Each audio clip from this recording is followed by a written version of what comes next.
Donc, de la même manière que j'ai analysé la manière dont la Cour européenne des droits de l'homme abordait la question des propos racistes dans l'affaire Yersild contre Danemark, je vais maintenant envisager le même problème avec un cas comparable, enfin ce ne sont jamais vraiment les mêmes bien sûr, mais enfin avec un cas comparable dans le cadre d'une autre affaire. Alors c'est une affaire cette fois-ci plus récente, c'est-à-dire que Yersild contre Danemark date de 1994, vous le savez, comme d'ailleurs Otto Preminger. Ici, il s'agit d'un arrêt de 2003, donc plus récent, qui s'appelle Virginia v. Black, la Virginie, l'État de Virginie contre Black. Black étant un individu dont le nom, ironiquement, est Black, c'est-à-dire noir, alors que c'est un défenseur de la suprématie blanche. Mais voilà, c'est l'ironie de la situation. Alors, c'est un groupe du Ku Klux Klan qui est en cause. Il faut savoir un peu historiquement ce que c'est que le Ku Klux Klan. Donc, il y a eu, comme vous le savez sans doute, entre 1861 et 1865 aux États-Unis, une fameuse guerre de sécession, c'est-à-dire le Sud a fait sécession par rapport au Nord parce que le Sud défendait l'esclavage et le Nord voulait l'abolir. Cette guerre civile américaine a été gagnée par le Nord en 1865. Et le Nord a donc imposé l'abolition de l'esclavage. Donc les Noirs, qui étaient des anciens esclaves, sont devenus des hommes et des femmes libres. Bon. Par conséquent, les Blancs ont réagi, en particulier au Sud, puisque c'était au Sud, dans les plantations, qu'étaient concentrés les Noirs. Après, les Noirs sont montés au Nord quand les villes se sont industrialisées. Et les Blancs ont refusé, en tout cas, si ces Noirs devaient être considérés comme des hommes libres, parce qu'ils ne pouvaient pas faire autrement, puisqu'il y a eu un 13e amendement à la Constitution en 1865 qui a aboli l'esclavage, donc ils ne pouvaient plus faire d'esclavage. Ces Noirs étaient libres, mais ils ne voulaient pas vivre avec eux, et ils ne voulaient pas qu'ils aient les mêmes droits. Et donc, ils ont essayé d'empêcher qu'ils votent, ils ont voulu établir des wagons séparés dans les trains, ils ont empêché qu'ils soient dans les mêmes hôtels, dans les mêmes restaurants, ils ont empêché qu'ils aillent dans les mêmes écoles et les universités, etc. Ce sont les politiques de ségrégation qui n'ont été abolies légalement que dans les années 1960. Donc, ça a duré, disons, un siècle. Bon. Mais par rapport à ces politiques de ségrégation, l'attitude du Ku Klux Klan était encore plus violente. Le Ku Klux Klan a été créé à la fin des années 1860, donc pour réagir à l'émancipation des esclaves noirs. Et c'était des gens très violents qui arrivaient à cheval, portant une croix en feu. La croix en feu signifie, c'est pas du tout une attaque contre la croix, c'est au contraire le symbole de la colère de Dieu. Et ils arrivaient dans les villages noirs, ils faisaient brûler les maisons, ils pendaient les Noirs, c'était d'une violence extrême. D'ailleurs, le Ku Klux Klan, ce premier Ku Klux Klan a été interdit dans les années 1870. Et puis, dans les années 1910-1920, il y a un nouveau Ku Klux Klan qui est né, qui, lui, avait pignon sur rue, et qui, dans les années 1920, avait à peu près 4 millions de membres, avec une façade plus ou moins respectable. Il y avait des sénateurs, des représentants, et puis tous les groupes qui continuaient à attaquer et lyncher les Noirs, en particulier dans le Sud. Hein.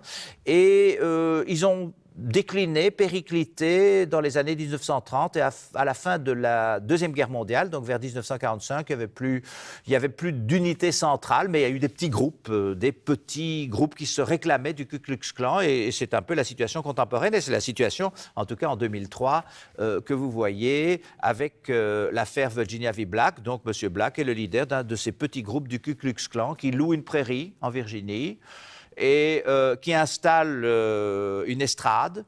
Et sur l'estrade, ils installent une immense croix métallique avec des trous pour que ça se voit de loin. Et le soir, enfin ils vont faire, la journée ils ne le font pas, mais le soir quand il fera sombre, ben, ils feront passer du gaz dedans pour que ça ait l'air de brûler et que ça se voit de très loin. Bon. Et l'après-midi, ben, ils font des discours. Et ces discours, le contenu de ces discours, ça vaut le discours des skinheads dans l'affaire Yersild, des attaques bien sûr contre les Noirs ou contre les Mexicains, etc., mais essentiellement contre les Noirs. Et bon, il y a une dame qui passe à côté et qui est un peu effrayée, enfin, qui se dit, mais qu'est-ce qu'elle propos, c'est abominable. Elle va chez le shérif. Shérif qui a l'air d'être un type assez bien, ben, revient là. Il parlemente avec M. Black. Il ne voit pas sur quelle base légale il pourrait interdire la manifestation. Bon, il rentre chez lui. Le discours continue. Le soir, ils font brûler la croix. Et là, un assistant du shérif qui feuillette les codes pour essayer de trouver cette fameuse base légale dit « Ah, il y a une loi de Virginie qui interdit de brûler une croix avec l'intention d'intimider ».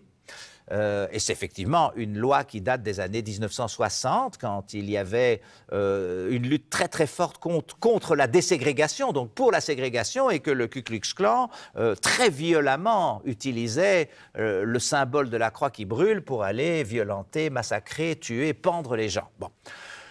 Et ils disent, voilà, on a notre loi, regardez, ils font brûler une croix ce soir, on va les arrêter. Donc ils les arrêtent, ils les jugent. Monsieur Black est condamné et il porte l'affaire devant la Cour suprême. Parce qu'il dit, il s'agit d'une affaire de liberté d'expression. Après tout, j'exprime des idées et les autorités locales m'ont condamné, la Virginie m'a empêché d'exercer mon droit à la liberté d'expression.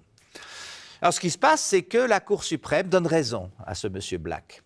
Et elle lui donne raison au moins dans deux directions. La première direction, c'est qu'il y avait aussi une disposition de la loi de Virginie qui imposait à l'accusé de prouver lui-même qu'il ne voulait pas intimider. Donc, l'idée, c'était que l'intimidation était présumée.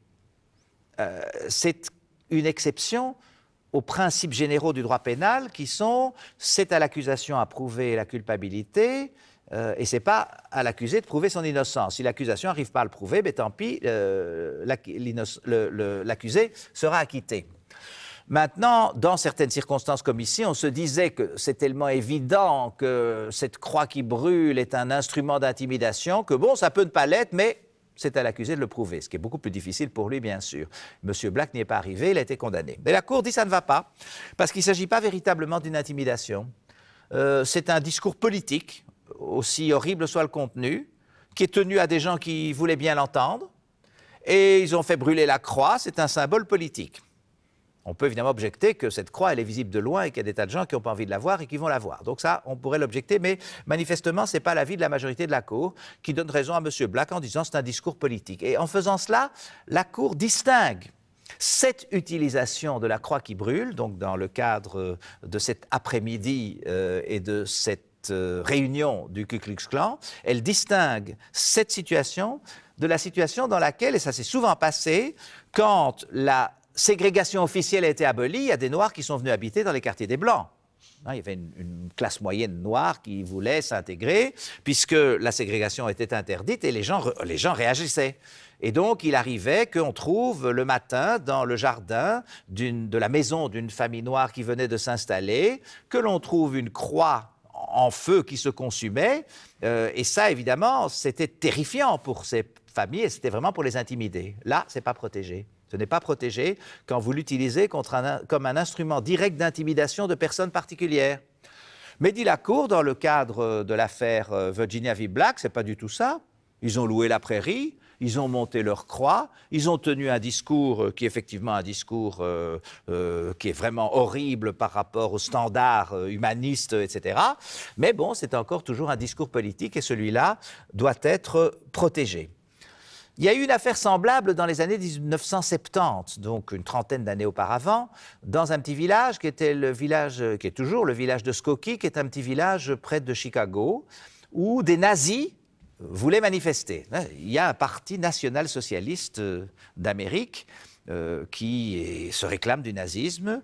Bon, ils sont, je ne sais pas combien ils sont, 200, 300, ils ne menacent sûrement pas la démocratie américaine comme les nazis ont menacé la République de Weimar dans les années 1920. Mais enfin bon, ils se baladent ou ils manifestent avec des insignes nazis, des costumes nazis. Et on imagine bien que ce soit assez insupportable pour ceux qui ont subi la Shoah et qui voient des gens portant les uniformes qui peuvent leur rappeler des événements particulièrement horribles. Or, on est dans les années 1970, il y avait une forte communauté juive à Skokie, il y avait des survivants et la mairie a décidé d'interdire cette manifestation. Or, les nazis voulaient manifester dans des conditions très précises. Vous pensez bien qu'ils avaient leurs avocats, ils savaient ce qu'il fallait faire. Ils disaient, on va évidemment pas menacer les gens, parce que dès que vous menacez les gens, c'est plus permis. On va manifester en silence sur la place publique devant la mairie et on va simplement rester là, donc en silence, on va montrer nos uniformes et puis on va s'en aller. Et donc, quand ça a été interdit, ce parti nazi d'Amérique a porté l'affaire devant la Cour suprême et la Cour suprême a dit qu'effectivement, si c'était dans ces conditions-là, c'était une expression protégée et qu'on ne pouvait pas l'empêcher. Ça ne s'est jamais passé, ils n'ont jamais manifesté parce que le leader de ce petit groupe nazi qui s'appelait Collins a été arrêté, jugé, condamné pour pédophilie et donc quelque part le groupe a été démantelé, mais par principe la Cour suprême disait que c'était permis, vous voyez. Et donc c'est intéressant de voir que aux États-Unis, quand un propos est un propos raciste et qu'il est tenu dans un cadre qui n'est pas le cadre d'une attaque immédiate contre les personnes, il doit être protégé.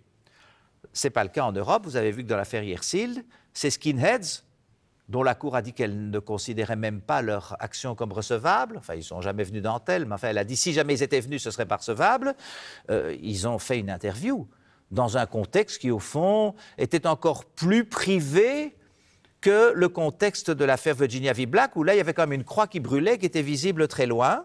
Mais en Europe, on considère que des propos tenus comme ça par leur contenu sont susceptibles d'être sanctionnés. Aux États-Unis, on dit, si ce ne sont pas des propos tenus dans un cadre de violence imminente, de menace directe contre des personnes, ce sont des propos protégés. Alors, évidemment, l'affaire du négationnisme, mais si les propos de M. Black sont protégés, a fortiori, quelqu'un qui écrit un livre niant l'existence des chambres à gaz, aussi absurde cela puisse-t-il paraître, évidemment que c'est permis et que donc les propos négationnistes ne sont pas criminalisés aux États-Unis. Sauf si, de nouveau, ils mènent à une menace directe contre des individus, à une incitation à la violence. Alors, ça a des conséquences, cette différence, parce qu'on peut se dire, tiens, il doit y avoir plus de négationnistes dans le public aux États-Unis qu'en Europe ou que dans la plupart des pays européens, puisque c'est permis aux États-Unis. Hein? Eh bien, c'est pas vrai. C'est pas vrai parce que si vous allez dans les grandes librairies américaines, vous ne trouverez pas d'ouvrages de négationnistes parce que les clients ne l'accepteraient pas. Vous trouvez des ouvrages sur le négationnisme comme phénomène, comme des ouvrages sur le nazisme, le stalinisme, les génocides et tout ce qu'on veut, mais vous ne trouverez pas d'ouvrages de négationnisme. Ce sera difficile en tout cas, et d'expérience personnelle, je n'en ai jamais trouvé, parce que pour finir, les clients font quelque part le boulot. Maintenant, il est arrivé, moi quand j'étais aux États-Unis, un négationniste américain que personne ne connaissait est allé au Canada. Au Canada, ils ont des lois comme en Europe. Le type a été tout de suite arrêté. Du jour au lendemain, il est devenu célèbre. Donc, ça peut aussi avoir des effets. Mais sur la criminalisation au nom du négationnisme, ça fait l'objet de grands débats. Et je ne prendrai évidemment pas position dans le cadre de ce cours.